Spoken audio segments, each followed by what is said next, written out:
Il y a des entreprises qui ont clairement dit qu'ils se foutaient de notre communauté, ouvertement. Mais les gens achètent toujours des histoires chez eux. Ils achètent toujours. Je m'en fous Ils ont dit ça ouvertement. Vous achetez toujours des histoires. L'honneur, c'est se priver de certains avantages parce qu'on a bafoué vos valeurs. C'est ça l'honneur. Alors, on a récemment parlé de Kanye West. Je pense que c'est important de toucher ce genre de sujet parce qu'on en tire toujours des leçons très importantes. Kanye West a récemment fait sa sortie, que vous connaissez certainement. Il a dit ce qu'il avait à dire et a été puni pour ça. Il a subi des conséquences immédiates par rapport à ça. Kanye West, qui était estimé à plus d'1 milliard de dollars, après un jour, est tombé à 400 millions de dollars. D'accord ? Parce qu'on avait dit, d'après certaines personnes, que sa richesse, principalement, était étendue sur base des collaborations qu'il avait, de correspondances, des signatures qu'il avait avec de grandes entreprises. C'est ce qui faisait son argent. Mais son argent, à lui, ce n'est que 400 millions de dollars. Kanye West s'est levé pour ce qu'il estimait pour lui correct, en ce moment-là. Il a dit des choses. On sait que Kanye West, depuis quelques années, a subi quelques difficultés. Il était à un certain moment envoyé en centre de réhabilitation mentale. Récemment, il a fait des commentaires disant qu'il avait été forcé dans ce centre de réhabilitation mentale. Ce n'était pas de gré, ce n'était pas parce qu'il voulait. Il dit qu'on a voulu le faire passer pour un malade. Finalement, on ne sait pas s'il dit vraiment la vérité ou finalement, c'est vraiment les séquelles de cette maladie qu'on connaît. Aujourd'hui, on parle de Kerry Irving. Kerry Irving est un basketteur, un jeune homme, un jeune américain, noir américain, courageux, travailleur, bosseur, qui joue pour le Net. Un très bon joueur de basket qui a signé un contrat très intéressant qui lui rapporte plus de 38 millions de dollars. Kerry Irving a partagé sur son compte Twitter le lien d'un livre appelé Hebrews to Negroes. Il a partagé le lien d'un livre sur Twitter sans nécessairement écrire quoi que ce soit, juste partager le lien d'un livre Hebrews to Negroes, qui veut dire de hébreu à né. Vous connaissez N, je dirais pas je vais essayer d'éviter les mots là parce que voilà, de hébreu à né. Ok? Qu'est-ce que ça veut dire ? C'est-à-dire que quelqu'un était autrefois hébreu, ensuite avec le temps, il est devenu... Ok, on a compris. Maintenant, il a eu beaucoup de feu par rapport à ça. Son équipe l'a mis en interrogatoire. Les journalistes, il a été cancellé par beaucoup d'entreprises, un peu comme Kanye West. Il a été cancellé, c'est-à-dire mis à l'écart, ostracisé. On l'a accusé vous comprenez ? Donc la haine contre un groupe spécifique de personnes. Alors, pourquoi ? Qu'est-ce que le livre dit ? Dans le livre, on va lire ce qui est écrit dans le livre. C'est pas moi qui le dis, hein. Je lis ce qui est écrit dans le livre, un préface, tout ça, un rapport écrit sur Internet. Hebrew to Negro, basé sur la série du livre du même nom du réalisateur Ronald Dalton Jr., est un effort de plus de 3 heures pour prouver la croyance Black Hebrew. Black Hebrew, c'est-à-dire hébreu noir. Black Hebrew Israelite, selon laquelle certaines personnes de couleur, y compris les Noirs américains, sont les vrais descendants des Israélites bibliques. Le film promeut la croyance que l'on trouve couramment parmi des fractions anti et extrémistes du mouvement BHI, y compris les affirmations selon lesquelles les Juifs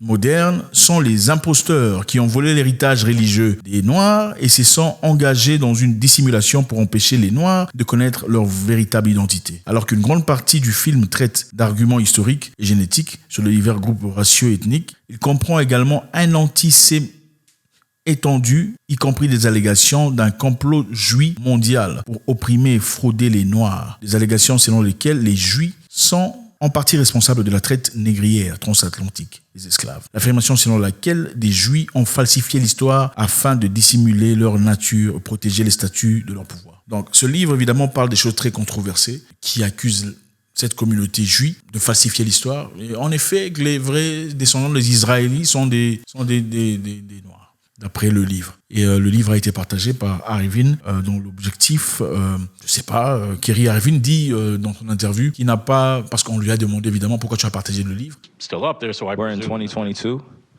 It's on Amazon, a public platform. Whether you want to go watch it or not is up to you. There's things being posted every day. I am no different than the next human being, so don't treat me any different. You guys come in here and make up this powerful influence I have over top of the adultery of, you cannot post that. Why not? Why not?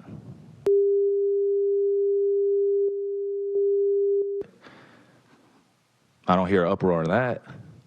I'm not here to be divisive on what's going on this or that. I'm not comparing Jews to blacks. I'm not comparing white to black. I'm not doing that. That conversation is dismissive, and it constantly revolves around the rhetoric of who are the chosen people of God. And I'm not here to argue over a person or a culture or religion on what they believe. No, this is what is here. It's on a public platform. Did I do anything illegal? Okay. Yeah, that's what I'm saying. Did I do anything illegal? Did I hurt anybody? Did I harm anybody? Am I going out and saying that I hate one specific group of people? So out of all the judgment that people got from me posting, I just, without talking to me, and then I respect what Joe said, but there has a lot to do with the not ego or pride of how proud I am to be an African heritage, but also to be living as a free black man here in America, knowing the historical complexities for me to get here. So I'm not going to stand down on anything that I believe in. I'm only going to get stronger because I'm not alone. I have a whole army around me. C'est-à-dire que tu es d'accord avec ce qui est dit. C'est vrai que j'ai fait le partage. J'ai simplement share le livre dans mon compte Twitter. Ça ne veut pas nécessairement dire que je suis d'accord avec tout ce qui est dit. C'est comme n'importe qui le ferait. C'est comme vous le ferez, s'adressant aux journalistes. Vous partagez des histoires dans votre plateforme, n'est-ce pas? Est-ce que ça veut dire que vous êtes d'accord avec tout ce qui est dit? Voilà, le journaliste n'a pas eu de quoi répondre. Donc, monsieur a subi une pression incroyable. On lui a demandé de s'excuser, d'avoir fait un commentaire qui va à l'encontre d'un groupe de personnes qui ont beaucoup souffert dans la vie, qui ont vécu ce qu'ils ont vécu en 1945, des choses atroces. Et d'après beaucoup, c'est diminuer ou minimiser l'impact de la douleur ou de l'oppression qui a été subie par ce peuple depuis très longtemps. Ce qu'on voit ici, très intéressant, c'est qu'ils se sont mis ensemble. Okay? Cette communauté juive s'est mise ensemble pour évidemment s'assurer qu'on ne viole pas, qu'on ne bafoue pas leur histoire. Parce que d'après le livre, les descendants israélites sont des Noirs américains et que quelqu'un aurait falsifié l'histoire dans le but de frauder, de mentir, tout ça. Et que les Juifs étaient en effet des gens qui ont tradé dans le trade d'esclaves. Ils ont mené les premiers, d'après le livre, très antisémite. Alors, ce qu'on voit ici très clairement, c'est un effort important, en tout cas à chaque fois qu'on sort de la ligne, d'être remis à sa place. Comme l'a dit le DG ou le CEO de Nike. Le CEO de Nike a dit qu'il faudrait remettre Irving Kerry à sa place. Hein, parce qu'il a franchi les bornes. Il faudrait le remettre à sa place. You know, Kyrie stepped over the line. It's kind of that simple. And so he made some statements that we just can't abide by, and that's why we ended the relationship. And yeah, I was fine with that. Et Nike, qui est évidemment partenaire à Kyrie Irving, a supprimé le contrat qu'ils avaient. Vous savez, les athlètes, quand ils jouent au basketball, ils sont excellents. Très souvent, ils reçoivent des contrats venant des entreprises, tout ça, contrats de millions de dollars, des facilitations et tout le bazar. Ça change la vie, hein. Vous savez, en Amérique, souvent, les jeunes hommes grandissent dans des conditions très difficiles, surtout la jeunesse afro-américaine. Pour la plupart, leur rêve est de devenir un super basketteur, faire de l'argent pour la famille, sortir tout le monde de la pauvreté et de la misère, devenir un boxeur comme Floyd Mayweather, sortir la famille de la misère, ou peut-être devenir un musicien, un Tupac ou un Jay-Z, ça dépend, peu importe, ou une Cardi B. C'est ça la mentalité afro-américaine pour la plupart. Très peu sont ceux-là qui travaillent dans l'objectif de devenir ingénieur, médecin, docteur, avocat. Très peu sont ceux-là. La plupart, malheureusement, malgré tout ce qui se passe, parce qu'ils sont dans un environnement où on promeut très souvent la musique, le cinéma, le sport. Beaucoup de Noirs afro-américains, parce que voilà, les Noirs musiciens sont super. Vous connaissez des Noirs, certainement, vous connaissez des Noirs superstars américaines, musiciens et tout le bazar. Rares sont ceux-là qui sont avocats que vous connaissez, d'accord? Donc c'est un peu exactement le processus dans lequel beaucoup travaillent. Alors ce jeune homme, Kyrie Irving, a trouvé un contrat très bien. C'est un dream come true, comme on dit. C'est un rêve devenu réalité. 32 millions de dollars, contrat à court, additionné à tout ce qu'il y avait comme position, subvention et tout le bazar en quelques jours, à cause de sa position. Évidemment, si vous regardez son interview, le tout premier, il était fort dans ses propos. Il disait clairement, je n'ai rien dit de mal, je ne vois pas pourquoi on s'énerve. Le fait d'avoir partagé un bouquin à ma plateforme, ça ne veut pas nécessairement dire que je suis d'accord à tout ce qui est dit. Je pense que c'est aussi un peu ça la liberté d'expression. J'ai simplement partagé l'image du livre qui est disponible sur Amazon. Pourquoi on ne va pas demander à Amazon d'enlever le livre? Pourquoi c'est sur moi que vous mettez la pression? Pourquoi le livre est sur Amazon? Le livre ne veut pas être sur Amazon, c'est d'après le jeune homme. Malheureusement, beaucoup de pression venant du CEO de Nike qui a cancellé, c'est-à-dire stoppé le contrat. Du jour au lendemain, il s'est retrouvé dans des conditions très difficiles. Vous savez, aux États-Unis, si on veut te canceller, c'est boum, boum, boum, on t'enlève de partout. Hein. Kanye West, on l'a enlevé même de Twitter, on l'a chassé d'Instagram. C'est comme ça que ça se passe. Beaucoup de gens se posent des questions, savoir quelle est la vraie position de ce jeune homme. A-t-il de la haine à l'égard de cette communauté qui a subi beaucoup de difficultés dans le passé? A-t-il de la haine ou son message? C'est quoi le message qui veut passer? Et en partageant ça, beaucoup ont trouvé trouvé que c'était une façon de partager des choses qui sont complètement absurdes. Et aussi, voilà, influencer l'opinion publique. Quand on a plus de 17 millions de followers sur Instagram seulement et beaucoup plus sur Twitter, il est de notre responsabilité de savoir quoi partager ou pas. Bon, ce qui est très intéressant ici est que, après concertation, après quelque temps, après qu'il ait perdu l'argent, après qu'il ait perdu les contrats, la réputation souillée, vous savez, ce n'est pas facile quand vous dites des choses qu'il faut pas dire directement. Quelques jours plus tard, il vient de faire son apologie. Il avait refusé de faire le premier tour, il avait catégoriquement refusé. Vous allez voir dans les vidéos. No, I'm not anti-Semitic. I never have been. I don't have hate in my heart for the Jewish people or anyone that identifies as a Jew. I'm not anti-Jewish or any of that. And it's been difficult to sit at home with my family, with them seeing all of this and having questions. And, the part that hasn't been hard is explaining myself because I know who I am and I know what I represent.